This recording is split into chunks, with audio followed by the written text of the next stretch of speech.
दोस्तों, आप देख रहे हैं एम बोले तो और ये है रिलायबल रिव्यू। आज हमने आपके लिए देखी हाउसफुल 5A। दो हुई है, ए और बी, और हमने ये वाली देखी है। कैसी है ये फिल्म? इससे बड़ा सवाल ये है कि क्यों है ये फिल्म, क्यों किसी ने इसे बनाया, क्यों किसी ने इसकी स्टोरी लिखी, स्क्रीन प्ले, डायलॉग्स लिखे, क्यों इतने बड़े बड़े एक्टर्स ने इसमें काम किया, वगैरह वगैरह। इतने सारे क्यों ये फिल्म आपके मुंह पर फेंक कर मारती है कि जब आप सिनेमाघर से लौटते हैं तो आपको दुख कम, गुस्सा ज्यादा आ रहा होता है।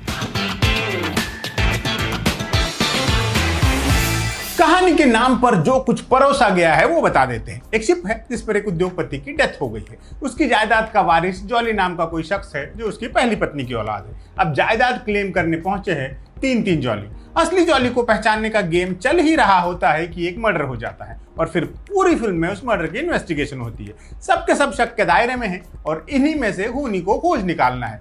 इस फेस वैल्यू पर प्रॉमिसिंग लगते सेटअप को साजिद नाडियाडवाला और तरुण मंसूखानी ने जो ट्रीटमेंट दिया है वो आपको थर्ड डिग्री से मिलता जुलता लगेगा। यकीन जानिए, आप फरहाद सामजी को मिस करने लगेंगे।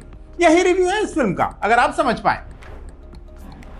19 कलाकार है फिल्म में। मैंने गिने तो नहीं, लेकिन मेकर्स ने इतनी जगह कहा है तो होंगे ही। इतने बड़े बड़े नाम: नाना, अक्षय, जैकी, संजय, अभिषेक, रितेश, फरदीन, चित्रांगदा, जॉनी लीवर और भी कई सारे एक्टर्स।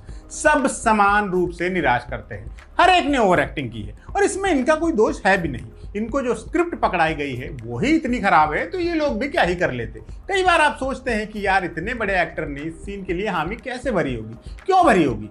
एक जोक, एक सीन, एक परफॉर्मेंस ऐसी नहीं है जिसके बारे में आपको लगे कि हाँ, ये कुछ ठीक था। Cheap humour, below the belt jokes, कलाकारों की वल्गर हरकतें, सी ग्रेड फिल्मों जैसे डायलॉग, यही सब रिपीट मोड पर चलता है पूरी फिल्म में।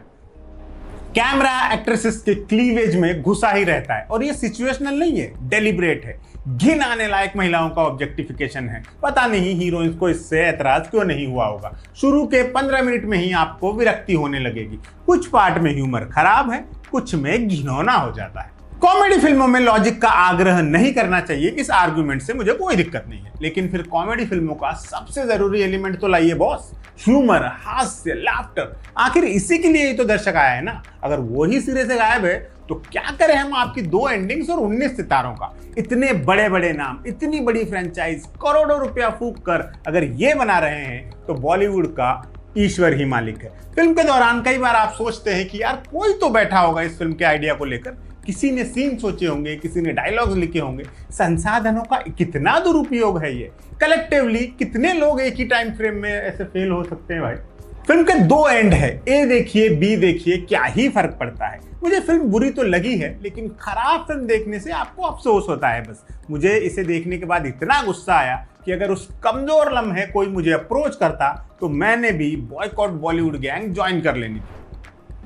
हाउसफुल 5 फिल्म है ही नहीं, दर्शकों के इंटेलेक्ट का अपमान है, पैसे और समय की बर्बादी है। ये फिल्म हिंदी सिनेमा के दर्शक के मुंह पर कह रही है कि आप मूर्ख हैं। हम आपको यही परोसेंगे। जब हमारे आसपास का सिनेमा इतना इवॉल्व हो रहा है तो क्या मजबूरी है कि हम ये वाहियात मुजस्समा देखें?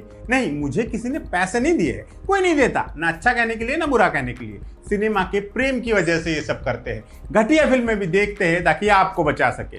निराश करने वाली फिल्मों के बारे में अमूमन हमारी सलाह रहती है कि OTT पर आने का वेट कीजिए, लेकिन इस मामले में तो यही कहेंगे कि इससे हर जगह बचिए, भले ही इसके लिए आपको मंगल ग्रह पर जाकर रहना पड़े। हाउसफुल 5 इस बात का बड़े बड़े शब्दों में छपा इश्तिहार है कि बॉलीवुड के साथ क्या समस्या है। 2025 का सिनेमा इतना वाहियात कैसे हो सकता है यार।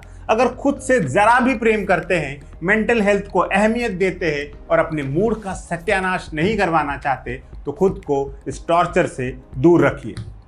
फिल्में एडिट टेबल पर बनती हैं, क्या मतलब है इस बात का? क्या करता है एक फिल्म एडिटर? एक्टर्स जो सुंदर सुंदर कपड़े पहनते हैं, उनके पीछे किसका दिमाग और मेहनत लगी होती है। म्यूज़िक कंपोज़र तो समझ में आता है, लेकिन ये साउंड डिज़ाइनर क्या करता है? एक आर्ट डायरेक्टर का फिल्म के बनने में क्या रोल होता है? आर्टिस्ट लोग ये जो पुलिस, डॉक्टर, वकील वगैरह की वर्दियाँ पहनते हैं, वो आती कहाँ से हैं? एक असिस्टेंट डायरेक्टर फिल्म के सेट पर क्या क्या और कैसे करता है? कौन तय करता है इस वाली फिल्म में ये वाला रोल इस एक्टर से करवाना है? एक्ट्रेस का मेकअप और हेयर देखने वाले आर्टिस्ट को किन समस्याओं से जूझना पड़ता है?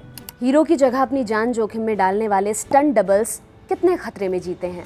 क्या आप भी उन लोगों के बारे में जानना चाहते हैं जो अक्सर पर्दे के पीछे रहते हैं, लेकिन जिनके बिना फिल्में बन ही नहीं सकती?